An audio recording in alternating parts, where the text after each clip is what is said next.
I'd like to call to order the hearing for the interim working group on shelter. My name is Luke Evslin. I'm the chair of the working group.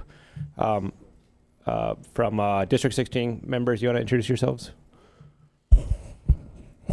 Thank you. Micah Ayu, District 32. Good afternoon, everybody. Jenna Takaneuchi, House District 27. Hi, I'm Lisa Kitagawa, District 48.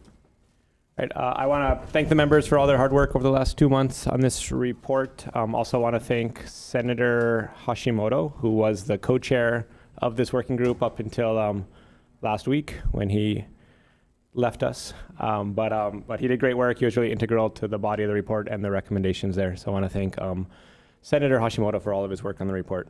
So just a quick note on process here. The report, which published on November 1st, was our rough draft. The intention there was to gather public input over the next 6 weeks in anticipation of our final draft publishing on December 15th.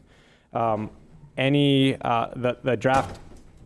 report is split up into 2 sections. There's a findings, which is the first half of the report, and then the main body of the report, or the meat of the report, is the recommendations in there.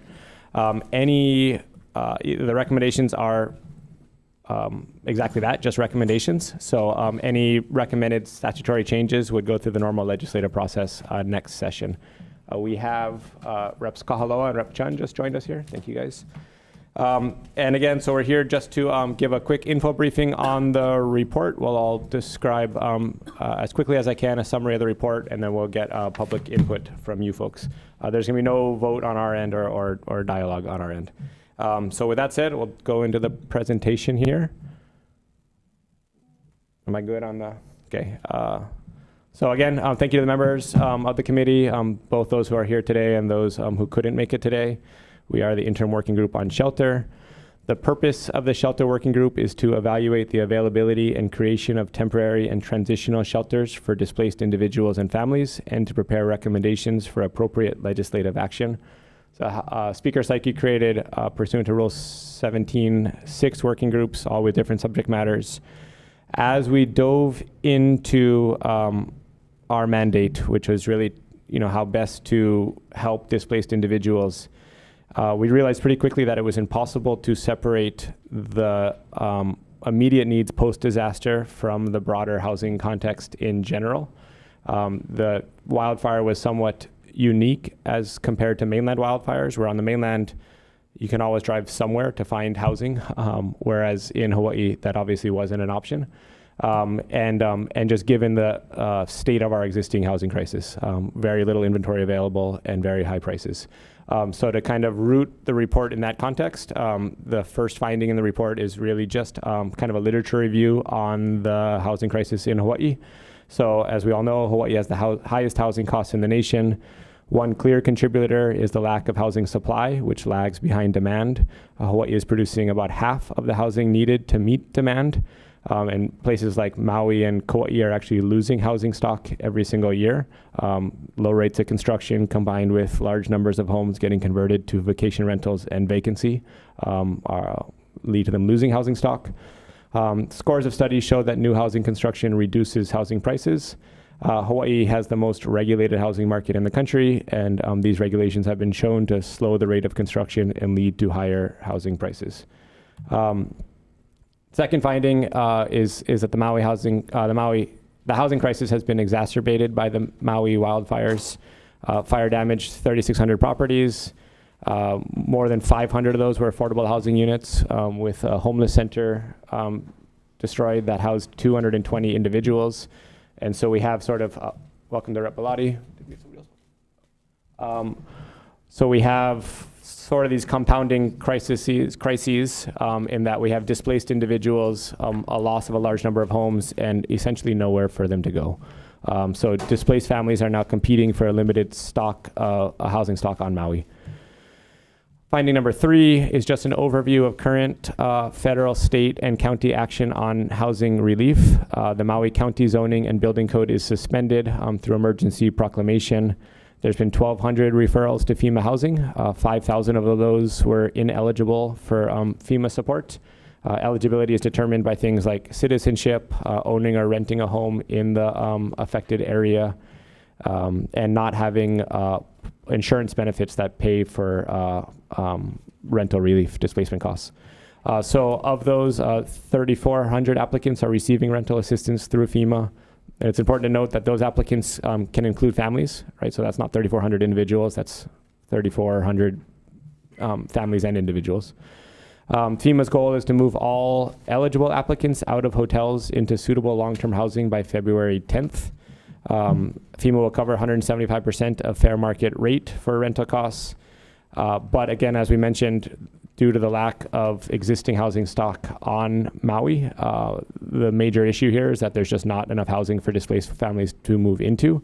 So FEMA, and another barrier is often post-disaster, FEMA's moved in trailers, transitional metal trailer units, which they've determined are not really feasible for Hawaii, both due to high shipping costs and the just high humidity and high salt environment would lead to them decaying pretty quickly. So FEMA's been exploring direct lease options where they acquire a building and then lease out the units to displaced families. But again, not a whole lot of units, empty buildings available. So what's looking like the most likely option is working with an existing landowner, either county, state, or private landowner. FEMA will likely install the infrastructure, pay for modular housing for displaced families to live in. Really important to note that FEMA support is only going to last for 18 months from the date of the disaster. There's a possible extension there, maybe to 24 months, but what we're really looking at is a year and a half to 2 years for federal support here. Our fourth finding was that residents ineligible for FEMA relief are at significant risk here. So FEMA can only use federal funds, or they cannot use federal funds to support non-citizens, such as undocumented immigrants and COFA migrants. So there's a number of other programs which are helping support these families.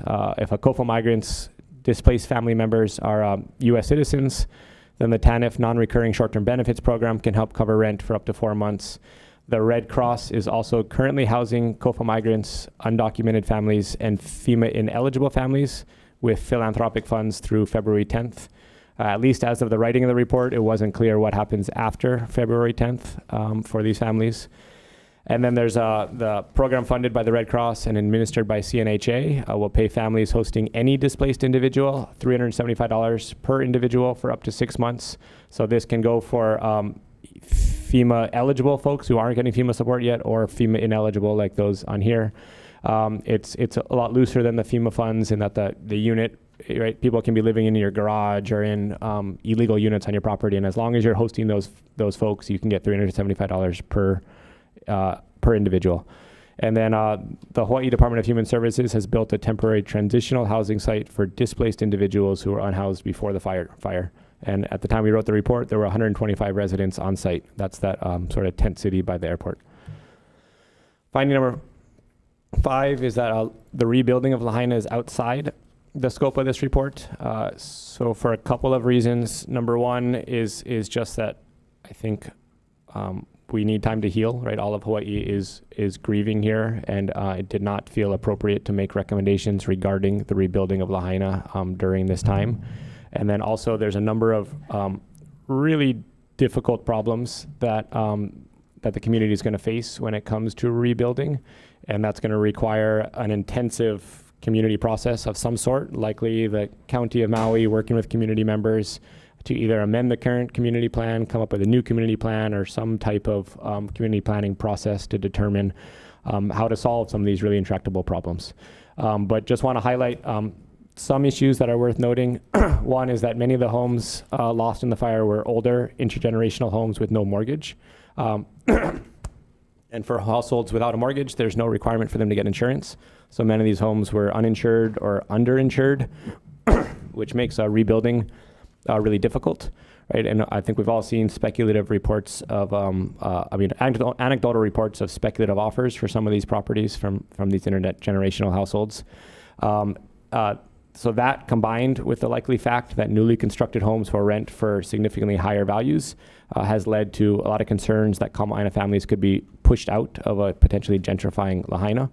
And then policy concerns, right? There's new setback requirements, which are going to make rebuilding difficult, new building code requirements. And unlike in past natural disasters in Hawaii where the counties have allowed rebuilding based on previous building codes, that's likely going to be off the table here because of it would be impossible to insure those homes if they were built to old building code standards. So a lot of difficult challenges facing the rebuild in Lahaina. And then finding 6, and this slide is split into 2, but the report identified that there's a lot of gaps and challenges that remain here. And there's ample federal support to assist families in acquiring temporary housing. The primary challenge to housing displaced families is really the lack of available housing. Also, existing tenants are being displaced, and the surge of demand and contraction of supply are putting upward pressure on rental prices statewide. So again, surge of displaced families going into a market with very little available housing pushes prices up. And then while there are anecdotal accounts of families converting their garages to housing units to house displaced families, current zoning laws and severe lack of infrastructure make it really difficult to impossible to legally permit these units on Maui. And then really important to note is that of those 3,000 plus families that are receiving FEMA support, they're going to face a likely prolonged gap in benefits as federal support programs expire in 18 to 24 months before Lahaina can be rebuilt. So this creates the conditions for a possible tragic exodus of families from Hawaii who cannot afford the high cost of rent and the cost of a mortgage for a parcel with no home on it. And then also the likely surge in construction in 3 to 5 years as rebuilding begins in Lahaina will stress an existing shortage of construction laborers in Hawaii, making the next few years, prior to the Lahaina rebuild, the next few years are a vital time to try and increase the housing stock outside of Lahaina. There are also no guarantees of support for ineligible victims of the fire, including COFO migrants, the homeless, and non-citizens beyond the next few months. So that's the main body of the report. The recommendations from the report. Recommendation number 1, leverage state financing options. So expediting LIHTC projects that are currently in the pipeline, replace low-income housing projects that are burned in the fire, allocate a fixed portion of the state bond cap to Maui to ensure more LIHTC projects are built, leverage state funds with Maui County Affordable Housing Fund and CDBGR funds. CDBGR is the disaster relief funding that comes from HUD, and relatively flexible federal funding. Additional state infusions to Tier 1, which is less than 60% AMI, and Tier 2, 60 to 100% AMI housing for Maui. There's a need to rebuild the Hagai Institute for workforce housing, to a recommendation to utilize the dwelling unit revolving fund or possibly create a new revolving fund to make low interest loans to homeowners for rebuilding and for financing ADU construction. And then also a need to support regional infrastructure upgrades. Recommendation number 2 is to streamline regulatory burdens. So this is reducing zoning and regulatory burdens or barriers for additional dwelling units, multifamily housing, and prefab housing within the urban state land use district. There's also a need to create a model statewide emergency zoning law to allow properties to host temporary shelters for a period of time following the declaration of a state of emergency. So a lot of kind of pop-up shelters are coming up on private land. There's no zoning code to really address those. Many of those, at least as of the writing of this report, remained uninhabited due to some zoning issues. Recommendation number 3, utilize short-term rentals for long-term housing. We recommend that legislature grants authority to the counties to phase out short-term rentals, and also to ensure that the counties have all the authority that they need to regulate both legal and illegal short-term rentals. Recommendation number 4 is housing vulnerable populations. Identify supportive programs for non-citizens and COFO migrants, including a possible infusion of the temporary assistance for other needy families program. That's the state TANF program. Consider allowing for streamlined construction of Ohana Zone or Kauhale sites without the need for an emergency proclamation. Monitor the potential increase in insurance rates and ensure that prices are attainable and reasonable. And to consider options to ensure temporary mortgage forbearance, HOA fee forbearance, and a foreclosure moratorium on homes rendered uninhabitable due to natural disasters. So that's the body of the report. Let me stop my screen share. From here, we're going to go into public testimony. Just a quick sort of some housekeeping notes. If you're on Zoom, if you can please remain muted until I call your name. And also if you can keep your camera off until then. Also, there's going to be no time limit for anybody here, but just please remain respectful and courteous, and remain within the subject of the report, which is housing.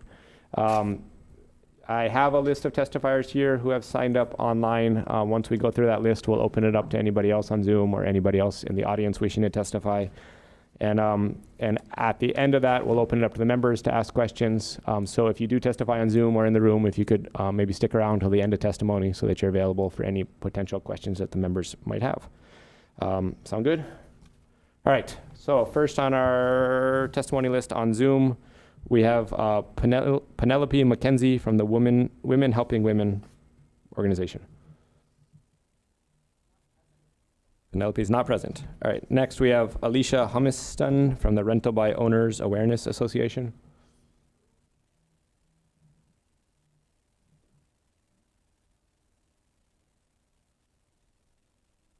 Alicia, are you there?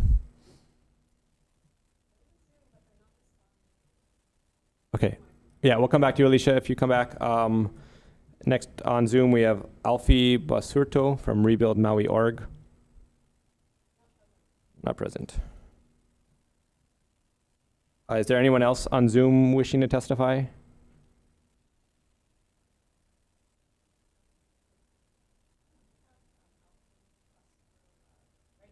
Oh.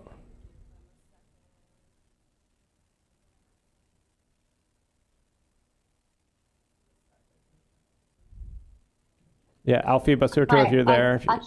Oh, We'll go with Alfie first, sorry, and then we'll come back to you. okay, thank you. Alfie from Rebuild Maui Org, are you online and ready to testify? Hi there, this is Alfie. All right, go ahead.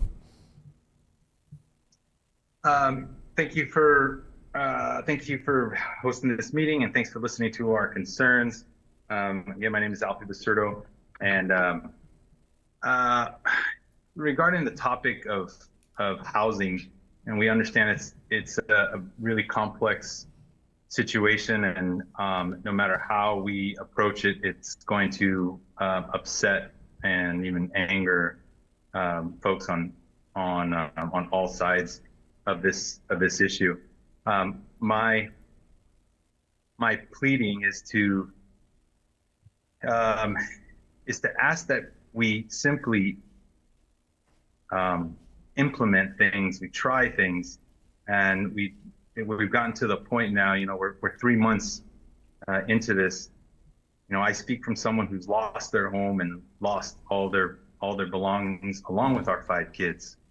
And to make matters worse, I'm going to speak to the psychological effects of this housing crisis. I know parents who have a hard time being parents right now because of the housing crisis. And I know we're meeting here and we're listening to all these potential solutions. I'm urging that we swiftly evaluate the ones that make the most sense, and then we act on them as quickly as possible. We don't have the luxury to deliberate all of them. We're not going to know if the ones we pick are correct until we try them. We will find that some of these are absolutely wonderful solutions, but unless we actually try them and work through them, we'll never know. And being someone who has lived in those shelters, they're great for a little while, and we're grateful for them. We're grateful that they existed, but we all know that time is coming to an end. In fact, one of the hotels just announced that all of their shelters, the refugees, or whatever you want to title them, they've just been given their notice at the West End that they've got to vacate this month. That's a lot of people. November 30th, those folks got to depart. And there is no solution for them at the moment. And if there is, I'm urging you again, to be more transparent with the things that you're evaluating, because communication brings hope. Communication tells us that you are actively working on things. No communication does the opposite. It means that there's indifference. It means that there's no one paying attention to us. I know these are things you've heard, but I need to echo them again because I fear what's coming down the pipeline, and I don't think enough of us are really discussing it, but we don't have something that's solid in place. And if there is, we need to hear about it. And thank you again for giving me the time to speak. And my organization will help any way they can. We have land available on the west side. And our organization, again, is rebuildmaui.org. And I appreciate it. Thank you for listening to me. Thank you, Alfie, for your testimony. Alicia Humiston, are you by chance back online? All right, we can open it up there. Anybody? Oh, Alicia, you are there, right? Okay. Yeah, Alicia Humiston from Rental by Owner Awareness Association. Yes, very touching testimony I just heard. So the report is very well done. My only issue with it is the zoning changes, just giving the county carte blanche to change the zoning. I think this has a lot of consequences that haven't been thought about. There's not just short-term rentals that are an issue that caused this housing problem in the first place. In fact, they've been able to house a lot of people. It's been very good for Maui. And getting rid of those is also going to get rid of a lot of jobs, including the property managers that rent out these properties, their staff that book the reservations, their cleaners. It has a lot of consequences. So I don't think it should just be, just put a one-liner there of rezone, get rid of STRs. I don't think that's what Maui needs right now. Thank you for allowing me to testify. Thank you, Alicia, for your testimony. Is there anyone else on Zoom wishing to testify? You can just raise your Zoom hand there. Hi. Okay, great. Yes. Oh, I don't know. Sorry, I don't know how to. I can only raise the real hand. You're good. Just please state your full name and if you represent an organization for the record. Yeah.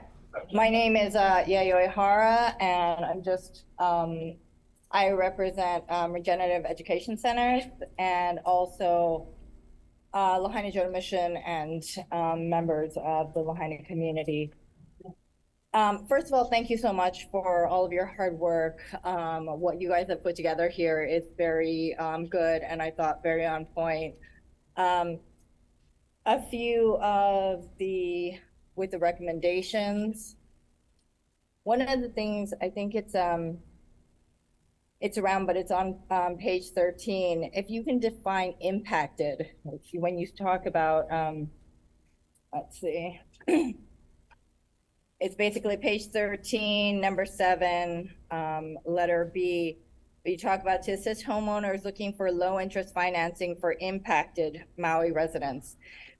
One of the things is everybody's been impacted by the fires, but if you can define what you meant by impacted.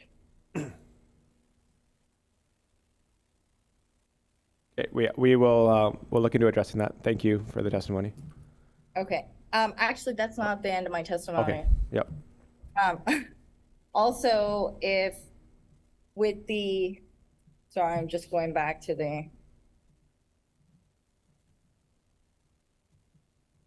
and the other thing is, we are totally in support of the short-term to long-term. Thank you for addressing that. There is some agreement with the woman who testified earlier.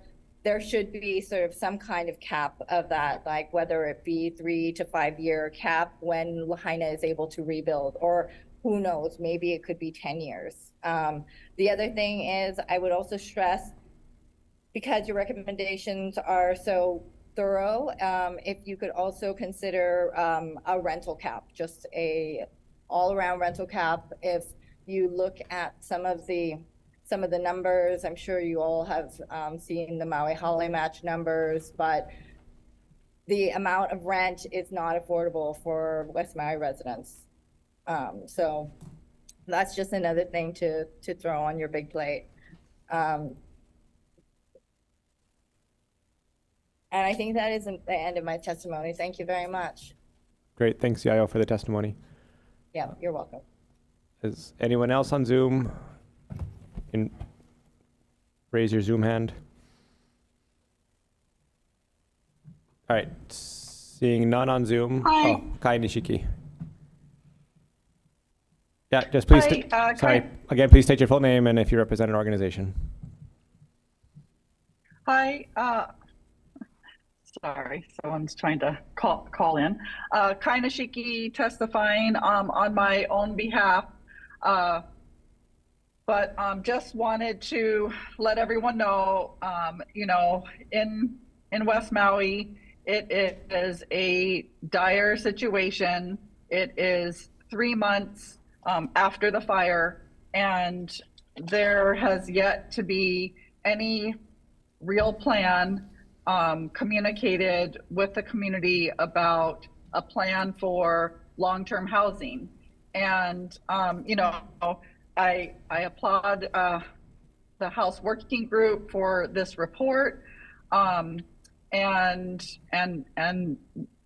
a lot in Maui who support this, but there seems to kind of be a lack of urgency and decisive leadership and clear communication with the community about what the options are. Like, you know, we have families that have just been moving 9 or 10 times already. And with the holidays here, it is very, very demoralizing. You know, like, you know, I'm wearing this Lahaina Strong shirt, and you know, we're trying to stay strong, but we're losing hope because all we see on the horizon is being moved from hotel room to hotel room. And it has just been so demoralizing to not really see any action being taken to provide anything outside of hotel rooms. And the stress on families who are living in a studio with no kitchen to even be able to prepare a meal for their children. It is causing a lot of stress, you know, between family members, because I mean, living in a hotel room is fun for a week, but not for long term. And you know, everyone's living out of suitcases and garbage bags, and we understand, you know, that like, if you're not in West Maui and you're not seeing what's happening on a daily basis, that it's just kind of out of sight, out of mind. And you know, we're begging for a short-term rental moratorium, and for there to be a clear path forward. And we know that during COVID that short-term rentals were not allowed. It was considered like a non-essential business, and it really is. It's a non-essential business. What is essential is housing for our 7,000 people, and there are 7,000 short-term rentals in West Maui right now that have kitchens and rooms for children, and like, we need a clear path forward on an immediate short-term rental moratorium. And you know, that hasn't come from leadership. And so we're begging the state to please provide a path forward on an immediate short-term rental moratorium. You know, like, we are so tired of hearing like, oh, we're asking short-term rental owners to please, like, have a heart for the community. At some point, like, it's time to stop asking and start telling. Our people will come first. People over profits. And so we're begging you to have compassion and to act with urgency. And there's so many smart lawyers out there. Like I can't even, we're considering just hiring our own lawyers to write justification for this and hand it to the mayor, hand it to the governor, and say, here, you guys did it during COVID. You did it during COVID. There is precedent. So we definitely think that in the short-term rentals are the immediate solution, because we don't have to build anything. All you have to do is move people in. And so we're asking to have a clear path forward for that as step number one. And then of course we would like to phase short-term rentals out completely, especially in West Maui. But there's also a number of measures that are in the working group that we feel that the county could actually, and these things were talked about at the CNHA conference yesterday, and that it is so important for our county and state to be facilitators in getting housing built, because without housing is the foundation for economic recovery. And if we just want to even come at it from an economic perspective and not a humanitarian perspective, which, from a humanitarian perspective, these people should have been housed a couple of months ago into a long-term situation. But if you even want to come at it from an economic perspective, what people in West Maui are saying is, we don't want to have to leave West Maui. We don't want to be relocated to the other side. We want housing in West Maui. We want safe options outside the burn zone that provide schooling and childcare and long-term housing in West Maui, because those are the people that are working in the visitor industry, and they don't want to have to drive 2 or 3 hours across the Pali, which very often gets shut down by fires and accidents. And so they don't want their kids going to school on the other side. They don't want to be on the other side and then be worried about their kids after school care. And so just from an economic perspective, if that's all we're hearing about, there's no money, we don't know how we're going to even put up housing, there's no infrastructure, there's no money for infrastructure. We are looking to our leaders to be facilitators of housing, not regulators of housing. Facilitate, and we're saying that there's, all we're hearing about is there's no money for infrastructure, and so we can't build any housing in West Maui because there's no infrastructure and there's no money for it. I feel like what the state and the county can do is hire hundreds of grant writers for all of the departments, have hundreds of grant writers and financial experts on where are all of these pots of money at the federal level that can facilitate putting in that infrastructure, and we have county departments who are supposed to be helping guide all of these housing options. And mostly what we hear from all of these groups is, you have to go through all of these applications, go and get all of these things done through the departments. And so there isn't really facilitation for folks who have provided so many options for solutions: transitional housing, modular housing, people wanting to put up ADUs on their property, and then the neighbors are calling and trying to get these people to have infractions put against them. So it's not feeling like there is facilitation and collaboration going on. It feels like a really oppositional kind of relationship. And, you know, there's even a number of property owners who are saying like, I have land. And then the county and the state are going like, oh, well, there's no infrastructure. And so, you know, like, oh, well, we just can't do that. We can't hear all of the problems anymore. We have to work together on the solutions. And you know, we're begging you to please, with a sense of urgency, provide facilitation for these solutions, because the community, you know, we're always saying like it should be community-led, government-supported.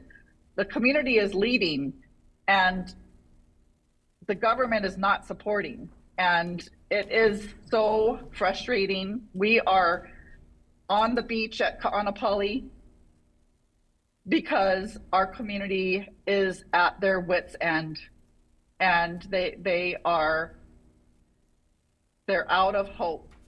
And when you leave people with no hope, they start to make desperate decisions. And we have families leaving every single day, moving to the continent, moving to other islands. We're losing our people. And if you want to just come at it from an economic, you're losing your workforce. And how can you have economic recovery if you don't first take care of the communities and the people who provide services that make the economy go, you know? And we're begging you, please spend time with our community. Please see how desperate things are, and that we're losing generations of folks. We're losing future generations right now. Please act with urgency and put in emergency infrastructure that can support housing.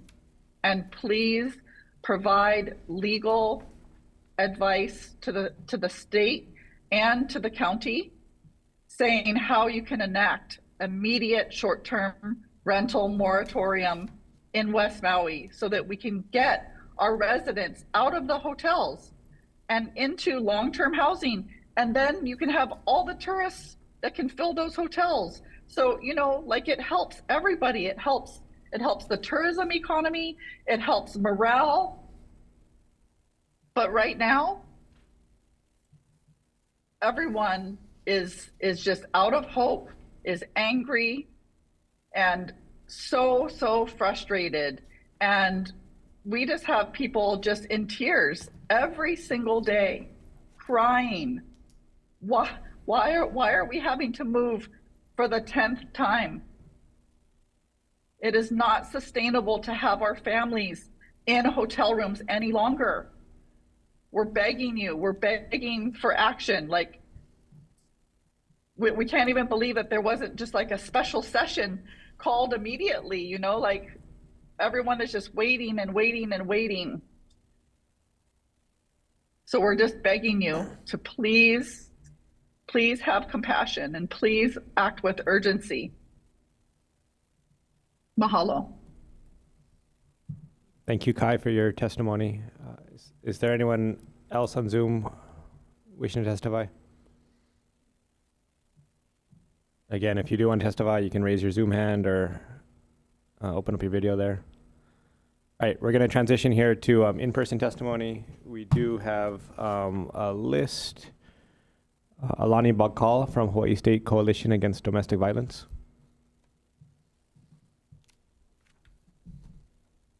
Hey everyone, can you hear me? Can I keep my mask on? Yep, we can hear you. Thank you. Wonderful, thank you. So aloha co-chairs Elson, Hashimoto, and then members of the committee. My name is Alani Bakal. I reside in Waikiki, and I serve the Hawaii State Coalition Against Domestic Violence, which addresses the social, political, and economic impacts of domestic violence on individuals, families, and communities. We are a statewide partnership of domestic violence programs and shelters, and on behalf of the coalition and our 28 member programs statewide, we are super grateful and appreciative of all of your work to evaluate the availability of housing in Maui for those displaced, as well as the short and long-term solutions that are offered. However, we are deeply concerned that survivors of domestic violence were not considered in the analysis and not included in the fourth recommendation of the legislature of ensuring support to the state's most vulnerable populations. So we respectfully request that 1, survivors of domestic violence are included in the recommendations to the legislature because domestic violence is a leading cause of homelessness for women and their children. Many survivors face homelessness when they flee abusive relationships. And 2, set aside for the creation of transitional housing, units for survivors of domestic violence, and recommendation 1 of leveraging state financing options. And so the reasoning for our recommendations reflect data locally and nationwide. So nationwide, between 22 and 57% of all homeless women report that domestic violence was the immediate cause of their homelessness.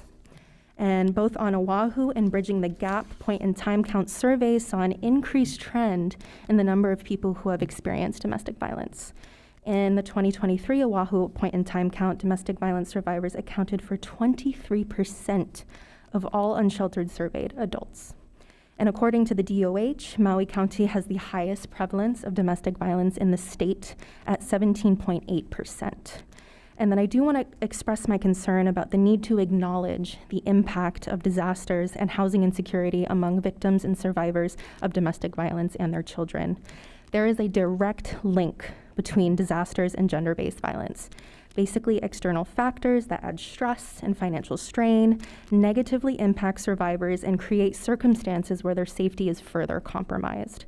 So their environments become more dangerous, isolation increases as support and local services are overwhelmed.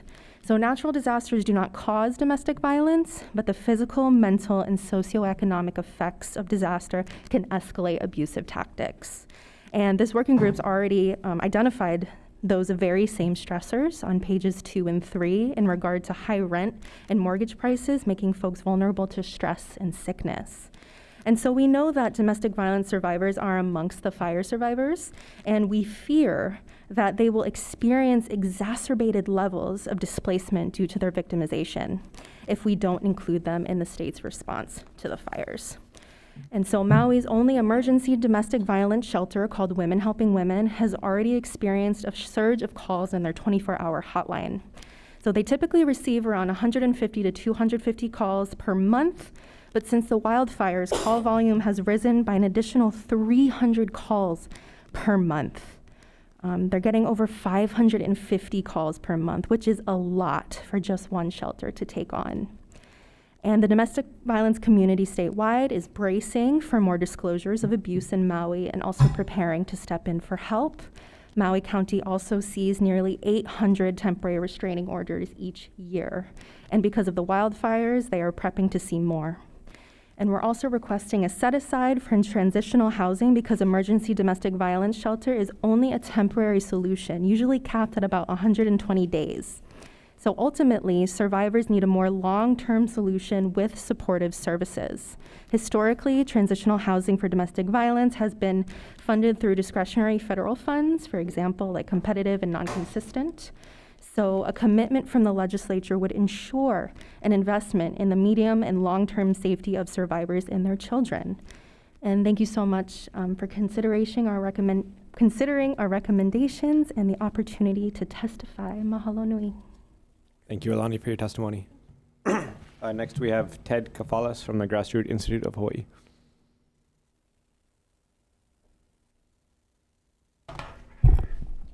Hey, aloha, Chair, members of the working group, Ted Kafalas with Grassroots Institute of Hawaii.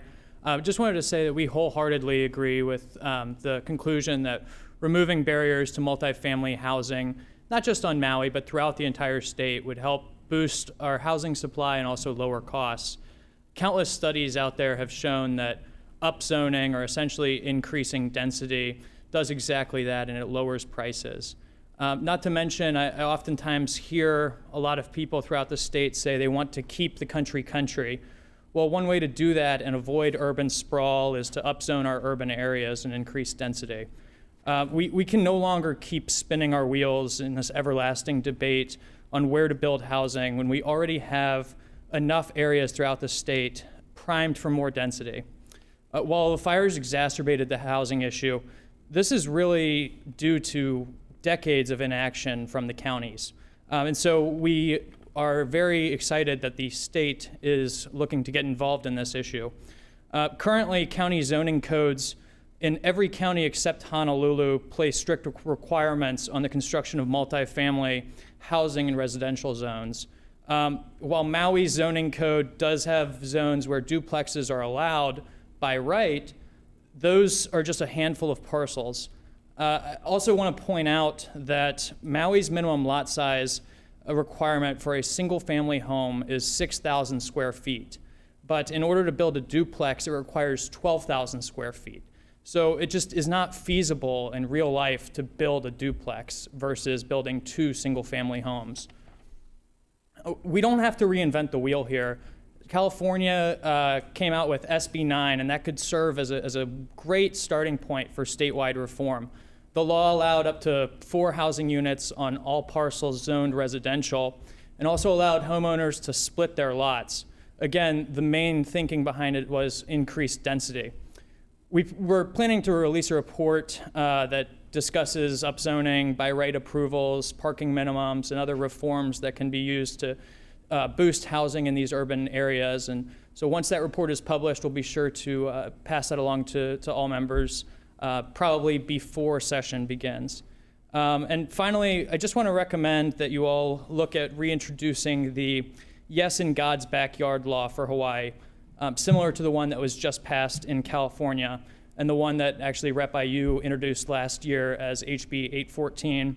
It would allow churches, hospitals, schools to build housing on their own land by right. So I know of at least one church on Maui. It's the Ohana Hope Village project in Kahului that is looking to build emergency shelter on their land for residents that were displaced by the fires.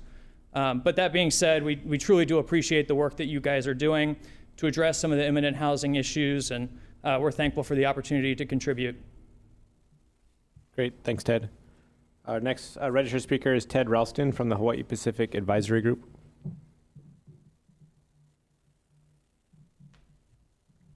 Thank you, Chair and members, for the opportunity to brief today.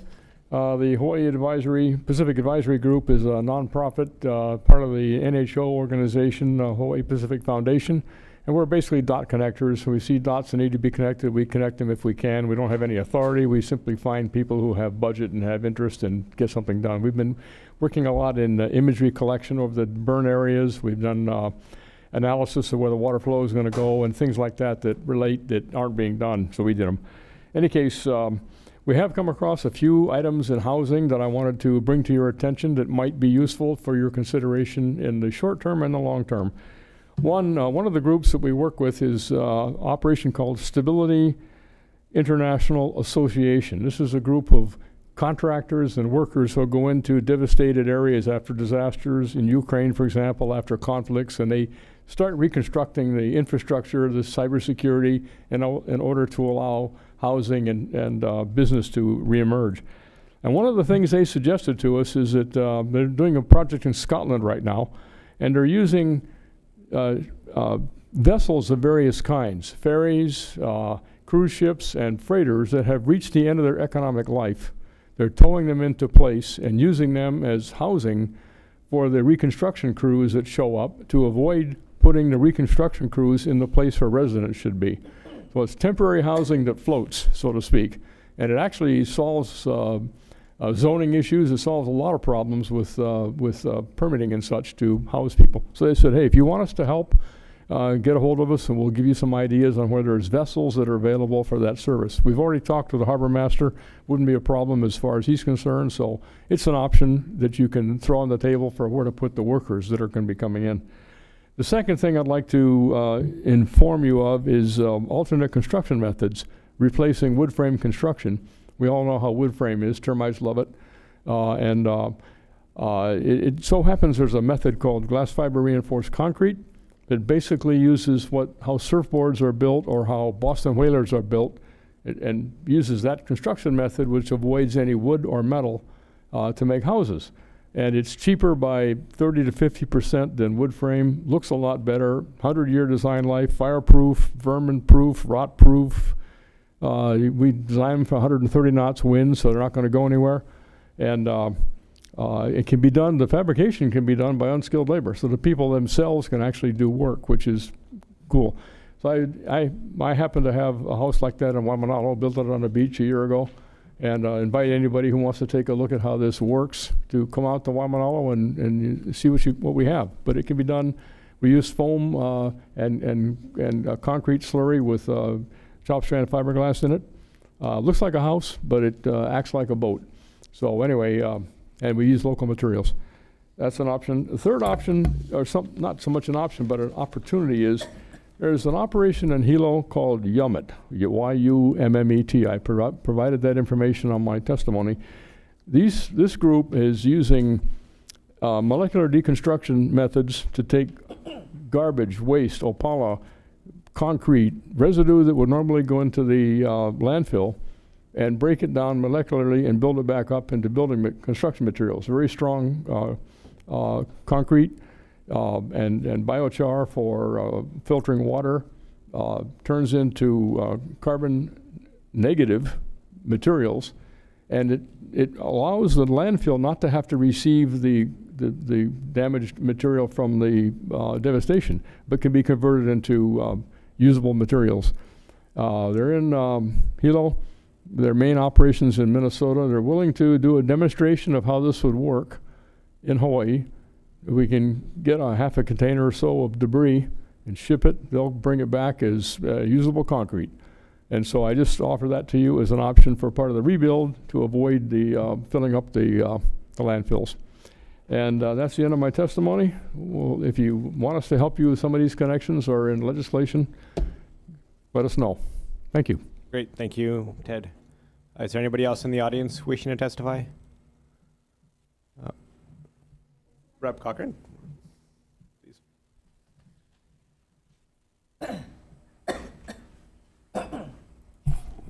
Hello, everyone. Ellie Cochran, State Rep for Lahaina, and I just want to thank you all for your efforts, energy and efforts here. And I want to concur with my fellow Lahaina people, Alfie, Yayoi, and Kaini Shiki. What they expressed is exactly spot on. And so the urging, or it's not even urging, it's not even asking, it's at this point people are demanding, right, some type of action.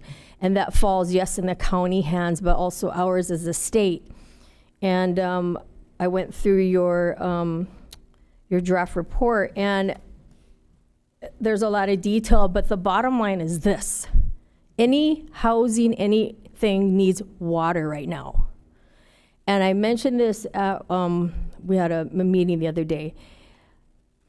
The biggest question is reallocation of the water source. Lahaina lost 2,200 units, around 3,200 subscribers on that system.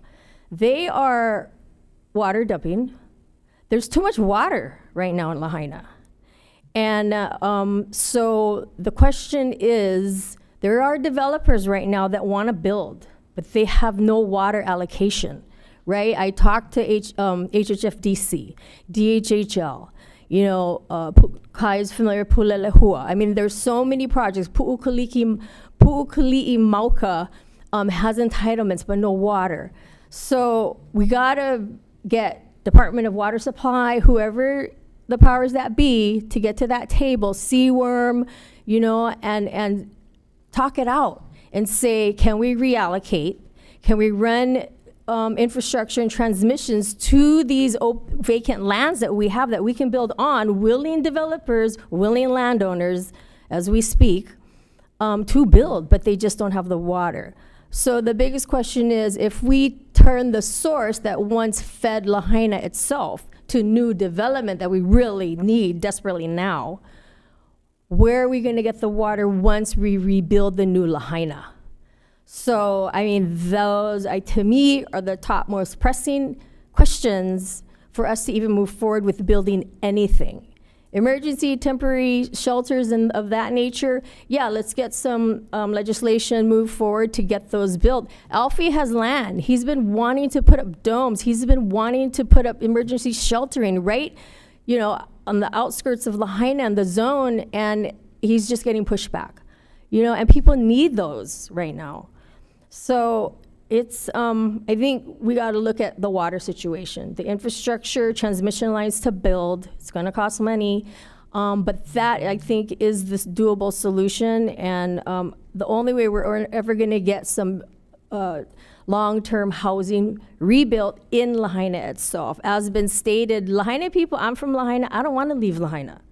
Looking at that destruction zone is very, very heartbreaking and heart-wrenching. Every day I'm in it. Yet, I don't want to leave. And there's many, many people who have the same feeling. And so I want to see something get done for Lahaina, in Lahaina. But we have to look at water, because until we get that, nothing's going to get built. I think that's about all I wanted to highlight. But again, I appreciate all your folks' efforts, energy to looking at the situation for sheltering. But I think anybody who's followed my county career, I have been never in support of STRs. I always felt like, there's a reason for residential zoning and there's a reason for resort zoning, right? So the resorts, that's where your transients and tourism go. But in our own backyards and communities and homes and residential, that was really not the place, as far as I was concerned, to have transient, vacation rentals. So I'm more than happy to see how we can move forward in addressing that issue. But again, I just appreciate all your folks' time, energy, and effort, and looking forward to the new legislative session with you. Mahalo. Thank you, Rep. Cochran, for your testimony. You're welcome. We'll open it back. Anybody else in the audience wishing to testify here? I see No, I think it's just you. Yeah. No, just, I was going to go back to Zoom, but please come up, just state your name for the record. Aloha, Chair, Vice Chair, and the committee. Angela Melody Young, testifying on behalf of CARES. So I'm going to talk about a few things, but I don't want to discuss too much of the emergency order, which is the first thing I'd like to talk about relating to housing. Because we're in arbitration, but the emergency order creates a building beyond barriers group made up of county and state and non-governmental agencies. The BBB representatives will have the authority to raise compliance concerns against any project, and the lead housing officer will have the authority to invite groups by subject matter experts to attend meetings to approve projects. And the emergency order was going to be the one thing to help build things faster. And there were complaints because it's too much authority and too much power. And I'm just wondering how the governmental agencies will manage. The community doesn't like all that authority that is being forced upon the community, even when the law is being proposed to help the community get housing. So there is this disconnect of how the rules work and how the community wishes to see the rules how the community wishes the rules will work. I actually really like the emergency order, and I've always been supportive of the lead housing officer's work. The emergency order could really help build trust by building faster in the community. But people are against it, so that defeats the purpose of helping projects build faster. And the 201H process. I want to talk about the 201H process. So a development project is going around to the neighborhood boards to present and to get approval. It's a project which had to go through the 201H process. Section 201H-38 Hawaii Revised Statute was enacted into law to provide a process whereby a housing project may be granted exemptions from statutes, ordinances, and rules of governmental agencies relating to planning, zoning, and construction standards that do not negatively affect the health and safety of the general public. Before this law, the exemption power was contained in Hawaii Revised Statute Chapter 201G, 201E, and 359. Projects qualify if it meets the guidelines of HUD and DPP. Large-scale development involves the 201H process and the State Land Use Commission. The former House Housing Chair stated, in one of their discussions that their goal is expediting this process to streamline the 201H and the State Land Use Commission process from a 10-year wait time by reducing it to a 2 to 3 year wait time. Generally, the bottom line of the conversation was the pre-development process and procedures must be streamlined. A bill was heard this season in the legislature about the State Land Use Commission and district boundary amendments. Counties have the ability to craft district boundary amendments for 15 acres or less. The concern is if it is a county property or a state property, why does it have to go through the State Land Use Commission? Why not craft policies with the county to streamline this process? If the 201H process can be expedited, things can be built faster. A lot of cities are all experiencing slow governmental processes as it relates to building. It's not just a Honolulu concern. It's not just a concern of our state or our city. Slow governmental processes hinder development throughout the community. The barriers are so burdensome. It affects the housing crisis, homelessness, commercial buildings, and residential buildings, and of course, the building that's going to happen in Lahaina. The affordable housing crisis, homelessness, and building processes are interconnected. And the purpose, I'm going to point to an example, Bill 6 from the Honolulu City Council, revised the revised ordinance of Honolulu by creating a self-certification process for approved third-party contractors to help alleviate the backlog of building permit applications and reviews. And this kind of certification can be very helpful to expedite the building processes as long as it does not compromise on health, culture, safety, and environment. And this policy can help with streamlining procedures to bypass regulatory burdens, rules, and barriers of existing laws. So what is an example of a policy that has that can also achieve an effect such as this of expediting and streamlining the building process through a quicker certification process, right? An example policy was the emergency proclamation that built Kahale at DOH across from the hospital. So Home Aid developed 12 units in 8 weeks, and it has 2 showers and a security shack. So Home Aid bypassed a lot of laws and regulations, which would have prevented it from building this fast.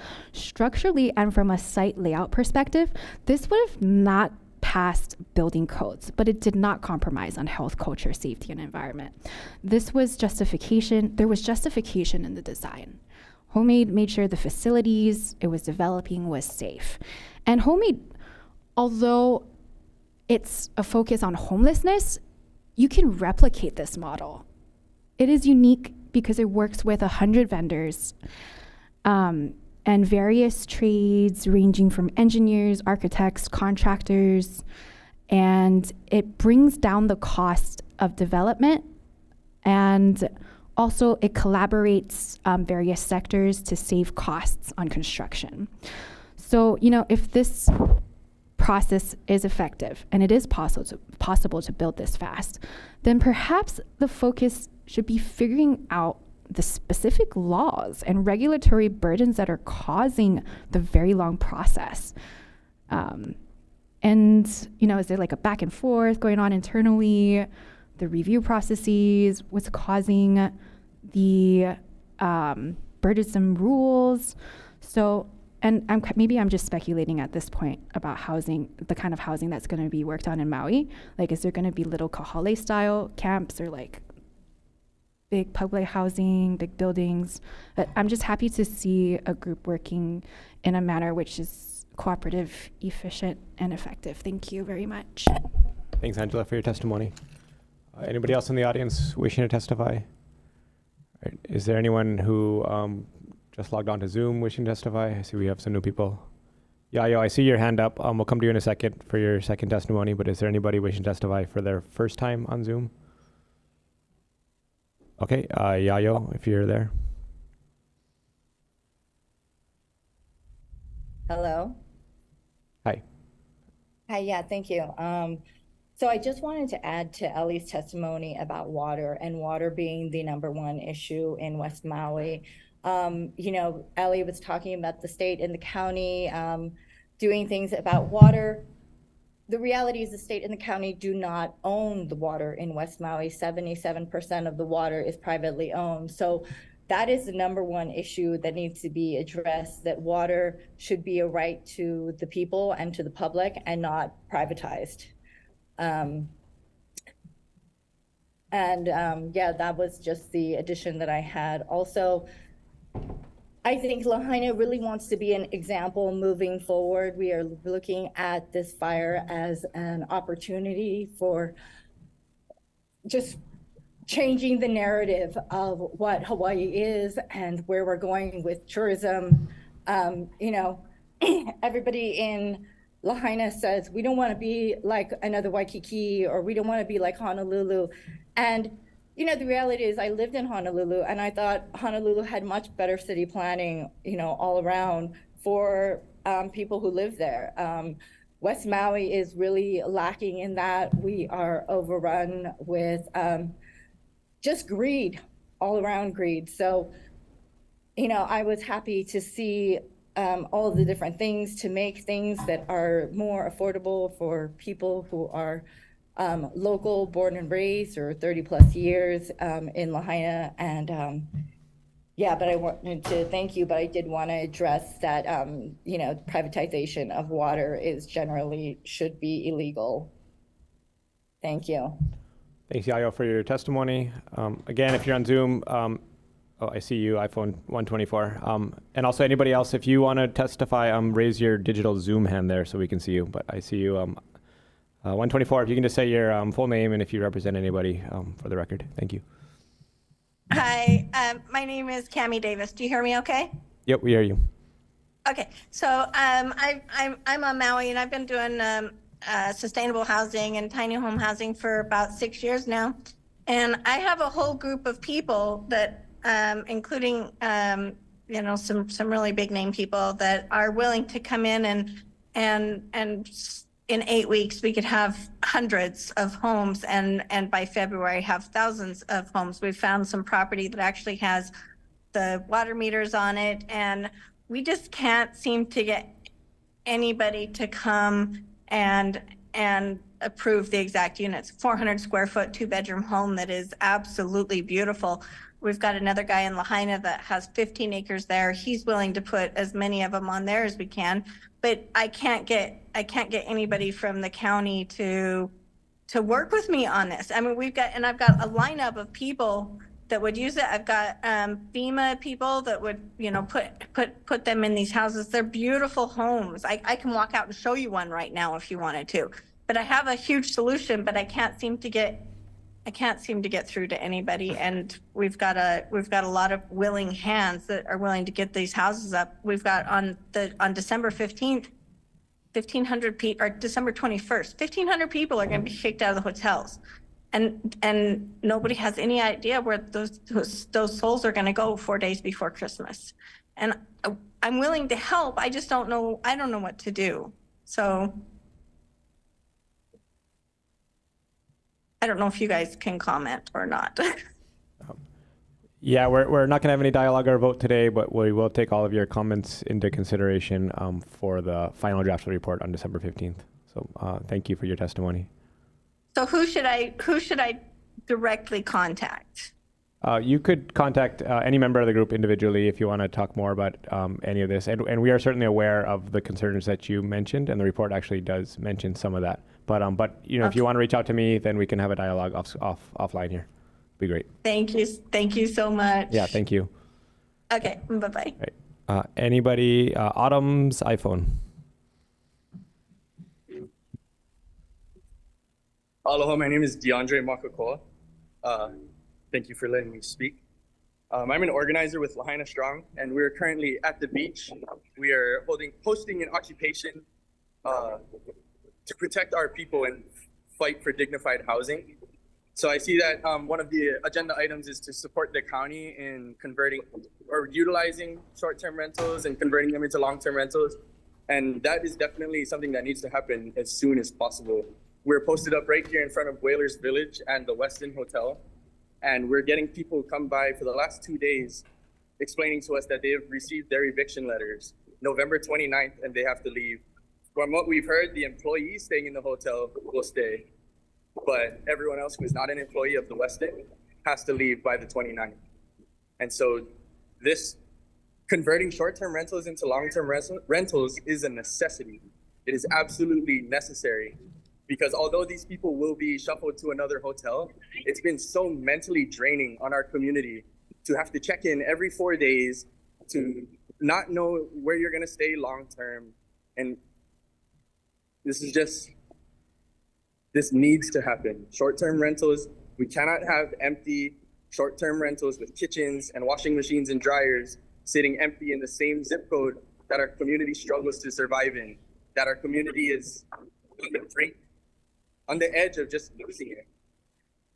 So that is an absolute necessity for everything we're dealing with right now.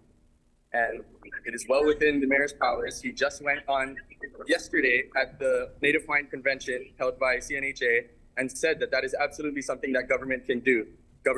This is a quote from the mayor saying, government can take from one and give to another. It's just a matter of how that happens. They want to ask first, which is what he said. They want to ask for permission from these short-term rental owners so it can be donated voluntarily. So that obviously they don't want to be sued.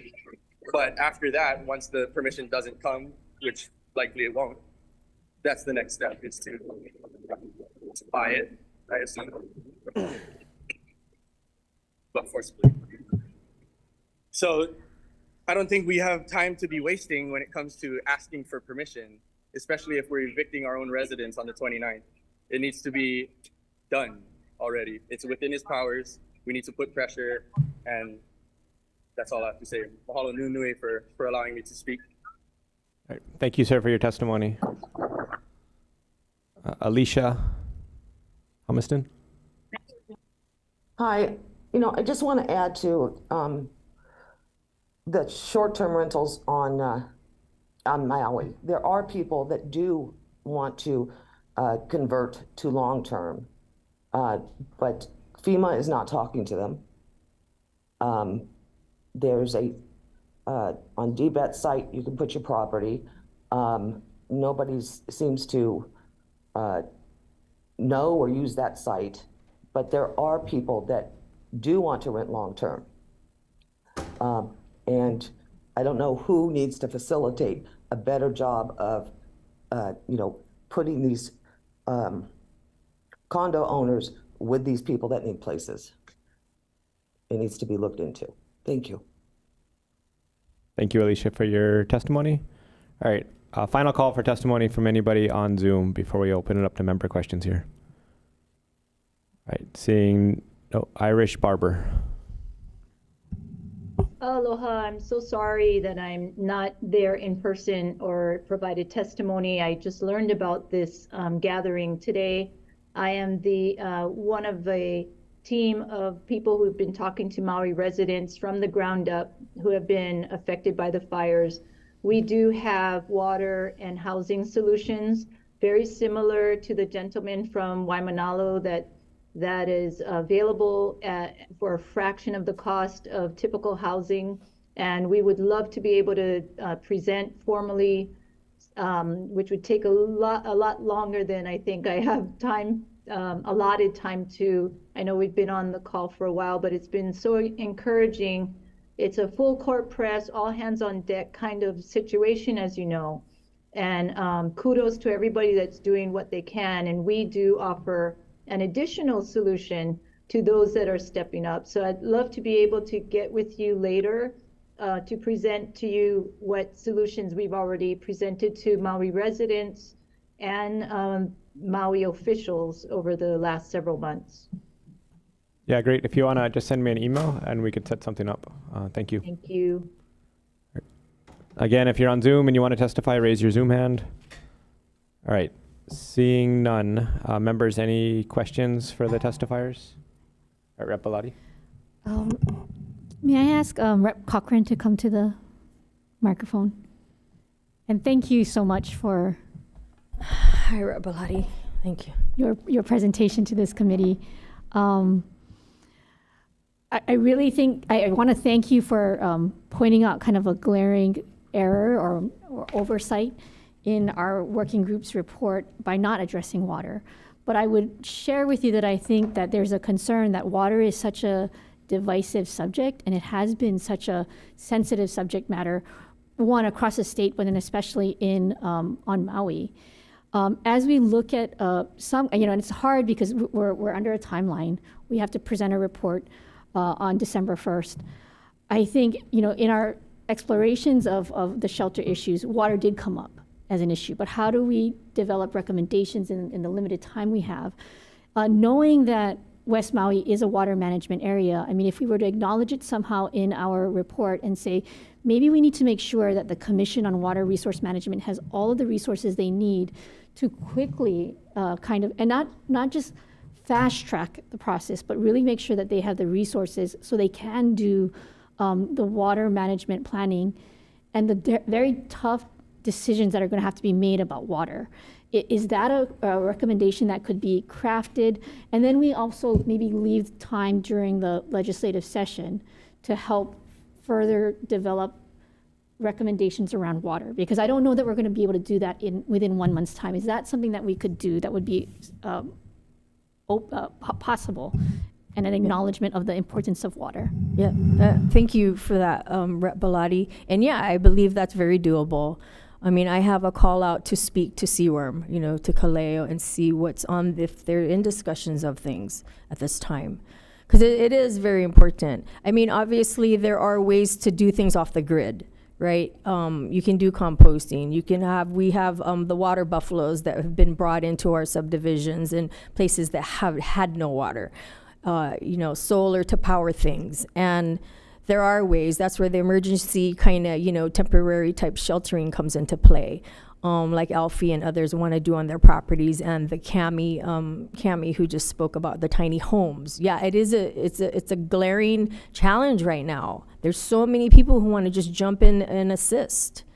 So, but the water, again, yeah, any way we all can put our heads together and talk to all the powers that be all at once. I think that's where we just need everybody collectively at the table all at once, on the same, talking about the same issue all at once, and walking out of that room with the decisions, or at least plans, and who's going to take a lead on what part of it to come to the end goal. So, yeah, I agree with your recommendation. Thank you, Representative. Thank you, Chair. Thank you. Any other further questions, members?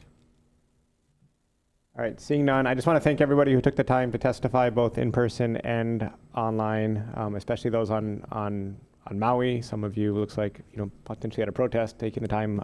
Really appreciate it. And for anybody, both in person or online, if you want to talk more about any of this, please feel free to reach out to me. I can set up a meeting individually or with the entire wildfire working group potentially. So definitely the public hearing is not always the best place for a dialogue. And some of these conversations, I think, need more of a back and forth here. So thank you all. Seeing no further business and hearing no objections, this public hearing is now adjourned.